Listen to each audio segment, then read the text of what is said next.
Good morning, students. Types of atomic radii. Types of atomic radii.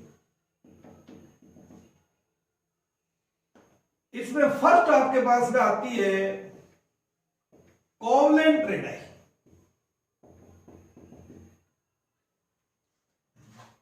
Atomic radii cannot be measured directly due to following difficulties. It is very difficult to obtain an isolated atom and atoms do not have a sharp boundary.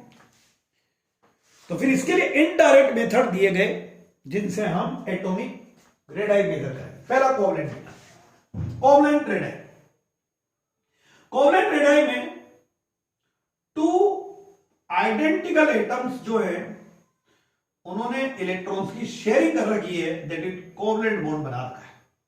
ये covalent bond बन रहा है sharing करने के बाद. और इनकी inter nuclear distance, ये इंटर न्यूक्लियर डिस्टेंस आ रही है डी.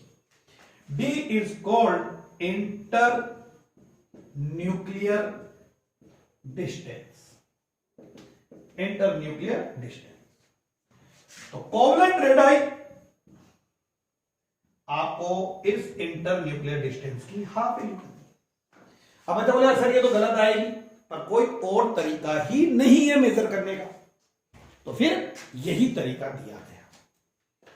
तो यहां पर क्या हो जाएगी, 1/2 of inter nuclear distance, 1/2 of inter nuclear distance between two singly bonded identical atoms. 1/2 of internuclear distance between two singly bonded, single bond होना चाहिए, identical atom is called covalent radii.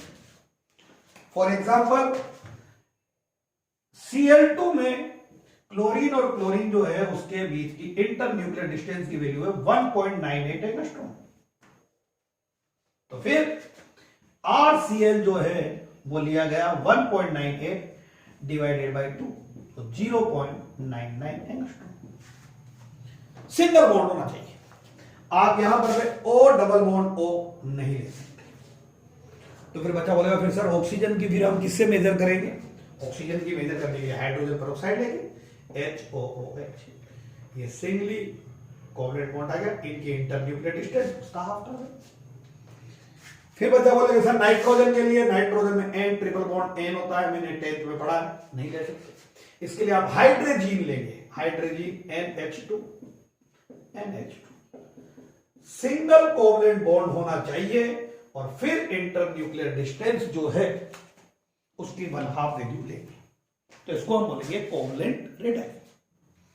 तो covalent radii 1/2 of internuclear distance between two identical atoms which are bonded through single covalent bond. जो single covalent bond से attach हो रहे होंगे उनकी internuclear distance की आप हाफ वैल्यू ले लेंगे. तो इस तरह से हाइड्रोजन, H2, Cl2, Br2, जो भी है, ऑक्सीजन, नाइट्रोजन, जितने एटम है उनकी कोवलेंट रेडाई मेजर कर लेंगे. अब इनकी जब कोवलेंट रेडाई मेजर हो गई तो प्रॉब्लम आई मेटल्स में, लाइक सोडियम. अब सोडियम का अगर आपने पीस ले रखा है, सोडियम अगर आपने ले रखा है तो वहां पर पे सोडियम के सारे एटम होंगे. और आपको पता है कि अगर सोडियम के सारे एटम है तो वहां तो कोवलेंट बॉन्ड बनेगा, क्योंकि सबके वैलेंस शेल में 1 इलेक्ट्रॉन है. ऑल एटम्स है 1 इलेक्ट्रॉन इन वैलेंस शेल. तो कहा भाई अब इनका साइज कैसे मेजर करें? तो एक और टाइप दिया गया और वो दिया गया मेटेलिक रेडाई. तो मेटल के क्रिस्टल लेटिस में, जो मेटल का क्रिस्टल लेटिस है, पता बोला क्रिस्टल लेटिस क्या होता है? गैस्पेल lattice, 3 dimensional regular arrangement of constituent particle in a solid is called crystal lattice. Solid में पार्टिकल बिल्कुल क्लोजली पैक्ड होंगे और सब के सब पास पास होंगे, एक दूसरे के पास पास अरेंज होंगे. तो 3 dimensional Regular arrangement of constituent particles in a solid is called crystal lattice.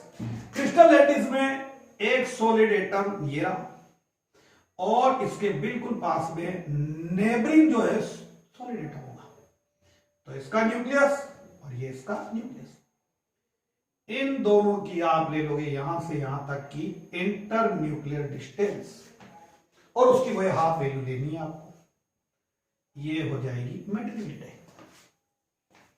Definition से 1/2 of internuclear distance between two neighboring atom in a crystal lattice of a solid। कोई भी सॉलिड है तो उसके क्रिस्टल लेटिस में to neighbouring जो atoms है उनकी इंटर न्यूक्लियर डिस्टेंस की हाफ वैल्यू लेनी है। तो 1/2 of internuclear distance between two neighboring atoms in a crystal lattice of a solid is called metallic radii।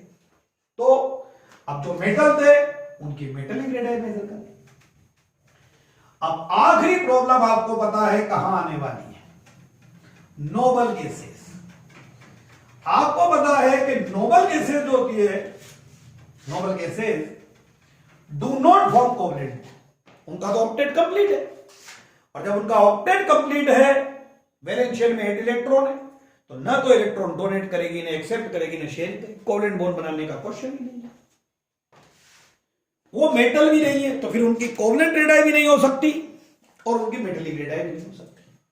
तो फिर एक साइंटिस्ट आया, उसने बताया कि उनके बीच में वीक वान डेर वाल फोर्स होते हैं, तो वही हो गई आपके पास में वान डेर वाल रेडाई। वान डेर वाल रेडाई ये एक नोबल गैस का आइटम, पास में ही एक और नोबल गैस का आइटम आर्गन पीले में, इनकी ये इंटर न्यूक्लियर डिस्टेंस, तो इस तरह की रेडाई को बोल दिया गया वान डेर वाल रेडाई। वही 1/2 of internuclear distance between two neighboring atoms of noble gas is called van der वाल रेडाई। इस तरह से ये वान डेर वाल रेडाई भी मेजर होता है। तो 3 तरह से एटॉमिक रेडाई को मेजर किया गया। अब एटॉमिक रेडाई मेजर होने के बाद इनके आते हैं फैक्टर अफेक्टिंग। फैक्टर अफेक्टिंग आपको ध्यान से पढ़ने हैं तो आपको पीरियोडिक टेबल में इनका वेरिएशन इजीली समझ आ जाएगा। तो factor affecting of atomic radii, सबसे पहला फैक्टर आता है आपके पास में, पढ़ रखा है आपने, तो principal quantum number. Principal quantum number, principal quantum number denote valence shell, that is atomic radii directly proportional to atom. Number of valence shell increase, atomic size increase। Natural सी बात है, 1s 2s 3s valence shell अगर increase होता जाएगा तो atom का size भी increase होता जाएगा। तो atomic size, atomic radii directly proportional to principal quantum number, that mean number of valence shell. Number 2, effective nuclear charge. Effective nuclear charge which is called Z effective, which is called Z effective.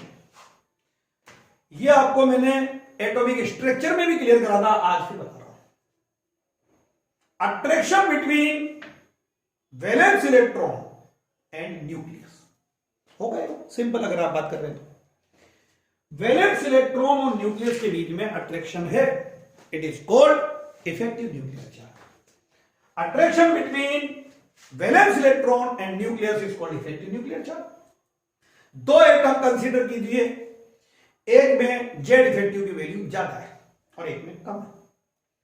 तो जिसमें Z effective की value ज्यादा है, that mean nucleus valence electron को firmly है, वो tightly करके रहेगा, साइज कैसा हो जाएगा, छोटा। जेड इफेक्टिव ज्यादा, साइज छोटा, relation inversely proportional. Atomic radii word में आप खुद लिख सकते हो, inversely proportional to Z effective. Z effective increase, that in valence electron are firmly held by nucleus. So distance between valence electron and nucleus decrease, that is atomic radii decrease. Number third आपके पास में आता है shielding effect और screening effect. Shielding effect और screening effect. Shielding effect और screening effect. चलो समझिए कि क्या होता है. Repulsion between valence electron and penalty made shell electron. Valence electron उसके अंदर वाले को पेनल्टी मेड, उसके भी अंदर वाले को इनर पेनल्टी मेड. इनमें रिपल्शन होगा, दोनों में नेगेटिव चार्ज. तो repulsion between valence electron and penalty made electron, अंदर से रिपल्शन लगाएगा, it is called shielding effect. तो शील्डिंग इफेक्ट इंक्रीज, यानी अंदर से अगर आप देख रहे हो रिपल्शन लगा ज्यादा तो size increase. That mean atomic radii directly proportional to shielding effect और स्क्रीनिंग इफेक्ट. और इसी से हम आपको वेरिएशन बता देते हैं तीनों फैक्टर से. तो हेडिंग आ जाती है आपके variation of atomic radii in the periodic table. Variation of atomic radii in the periodic table. Periodic table के अंदर में आपको एटॉमिक रेडाई जो है उसका वेरिएशन बताना है. कोई दिक्कत? लीजिए भाई ये दोनों heading. In period, when we move left to right in a period, from left to right, when we move left to right in a period, बोलिए आपको क्या क्या पता है. Valence shell remain constant. Valence shell remain constant. In a period valence shell वही रहता है. तो when we move from left to right in a period valence shell remain constant, but Z effective increase. बोलिए भाई कैसे Z effective कैसे increase होगा. Lithium to neon चल रहे हैं. लिथियम में वैलेंस इलेक्ट्रॉन को 3 प्रोटॉन अट्रैक्ट कर रहे हैं. जैसे बेरिलियम पर गए उसी इलेक्ट्रॉन को 4 प्रोटॉन अट्रैक्ट.